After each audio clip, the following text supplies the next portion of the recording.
This is the one and only Ivan, day 21. A star again. A photo of my billboard is on the newspaper. Mac tapes a story onto my window. Each day, more curious people arrive. They park in front of the billboard. They point and shake their heads. They take photos. Then they come into the mall and buy my paintings. While visitors watch, I dip my hands in fresh buckets of paint. I make pictures for the gift shop and pictures to add to the billboard. Trees with birds, a newborn elephant with glittering black eyes, a squirrel, a bluebird, a worm.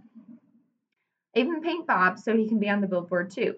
I can tell he likes the picture, although he says I didn't quite capture his distinguished nose. Every afternoon, Mac and George add my new pictures to the billboard. People slow their cars while they work, drivers honk and wave. My gift shop pictures now cost $65 with frame. The Ape Artist. I have new names. People call me the Ape Artist, the Primate Picasso. I have visitors from morning till night, and so does Ruby. But nothing's changed for her. Every day at 2, 4, and 7, Ruby plods through the sawdust with Snickers on her back. Every night she has bad dreams. Bob, I say after I've soothed Ruby to sleep with a story, my idea isn't working. Bob opens one eye. Be patient. I'm tired of being patient, I say. Interview. This evening, a man and woman come to interview Mac and also George and Julia. The man has a large and heavy camera perched on his shoulder. He films me as I make my pictures. He films Ruby in her cage with her foot roped to the bolt in the floor. Mind if I take a look around? He asks. Mac waves a hand. Be my guest. While Mac and the woman talk, the cameraman walks through the mall. He pans his camera right and left, up and down. When his eyes fall on the claw stick, he stops.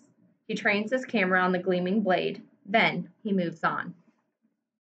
The early news. Mac turns on the TV. We're on the early news at 5 o'clock. Bob says, don't let it go to my head. There we all are, Mac, Ruby, me, George, and Julia, the billboard, the mall, the ring, and the claw stick.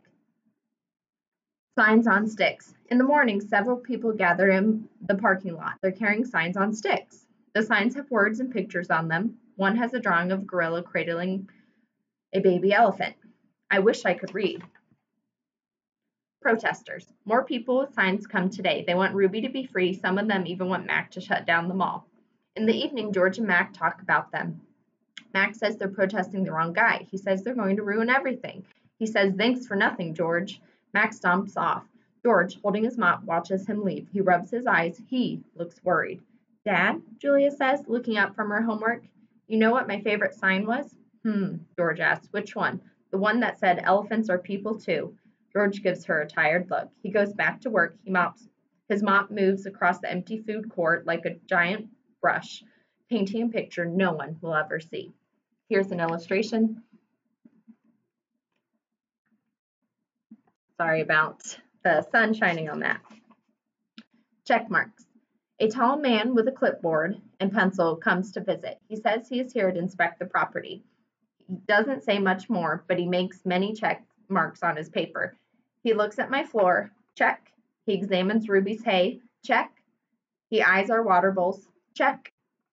Mac watches him, scowling. Bob is outside, hiding near the dumpster. He does not want to be a check mark.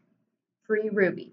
Every day there are more protesters and cameras with bright lights. Sometimes the people carrying signs shout, Free Ruby, Free Ruby. Ivan, Ruby asks, why are those people yelling my name? Are they mad at me? They're mad, I say, but not at you. A week later, the inspecting man comes back with a friend, a woman with smart dark eyes like my mother's. She has a white coat on and she smells like lobelia blossoms. Her hair is thick and brown and the color of a rotten branch teeming with luscious ants. She watches me for a long time, then she watches Ruby. She talks to the man. They both talk to Mac. The man gives Mac a sheet of paper. Mac covers his face. He goes to his office and slams the door. That's the end of our reading today. Thanks, boys and girls, for listening.